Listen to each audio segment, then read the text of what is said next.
Hello and welcome to Pushing Back, Ukraine Daily Brief. As the war enters its 796th day, these are the main developments from the past 24 hours.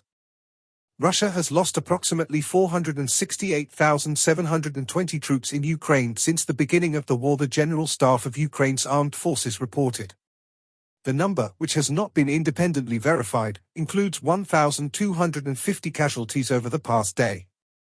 According to the released Ukrainian figures, Russia lost 22 tanks, 39 armored combat vehicles, 26 artillery systems, 2 multiple launch rocket systems, 1 air defense system, 3 drones, 2 cruise missiles, 33 vehicles, and 3 pieces of special equipment.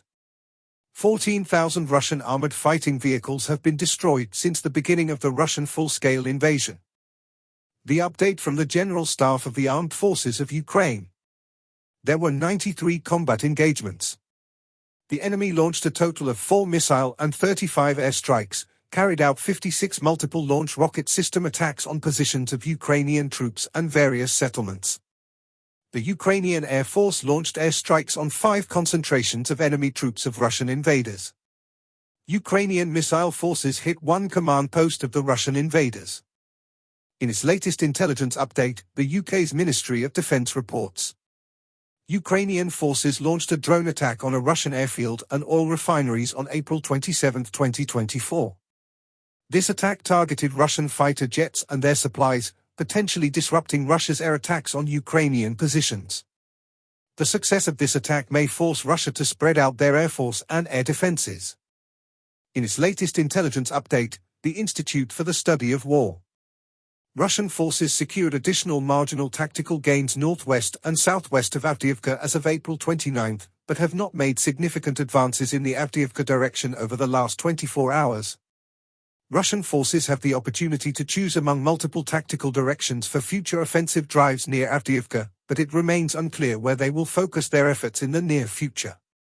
Investigations by both Ukrainian news agencies and Russian opposition outlets suggest that Russia is denying the legal guardians of forcibly deported and adopted Ukrainian children the ability to repatriate these children, further undermining the Kremlin's claims that the deportation and adoption of Ukrainian children is a necessary humanitarian endeavor. NATO Secretary-General Jens Stoltenberg stated during an unexpected visit to Kiev on April 29 that Ukraine's Western allies must provide long-term, predictable military assistance to Ukraine and signal to the Kremlin that Russia cannot wait out Western support for Ukraine. The Kremlin is pursuing a hybrid campaign directly targeting NATO states, including using GPS jamming and sabotaging military logistics in NATO members' territory. Telegram recently temporarily blocked chatbots meant to facilitate civilian reports on Russian military activity to official Ukrainian channels, including some channels run by Ukrainian security services. Ukrainian officials continue to report that Russian authorities are coercing Ukrainians in occupied Ukraine to join the Russian military. Russian forces recently made confirmed advances near Avdiivka and Donetsk city. In Zelensky's nightly video he covered several points.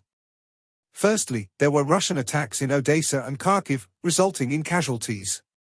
He expressed his condolences and thanked emergency services for their work. Secondly, NATO Secretary-General Jens Stoltenberg was in Kiev.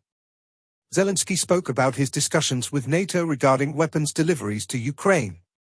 He believes more weapons and air defense systems are needed to stop Russian attacks.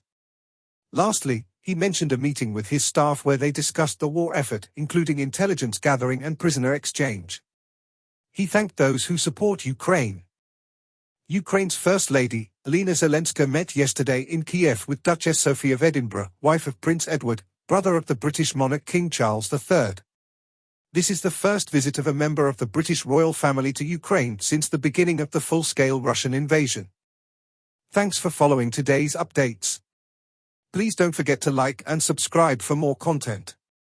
We'll return tomorrow with the latest news on the ongoing conflict.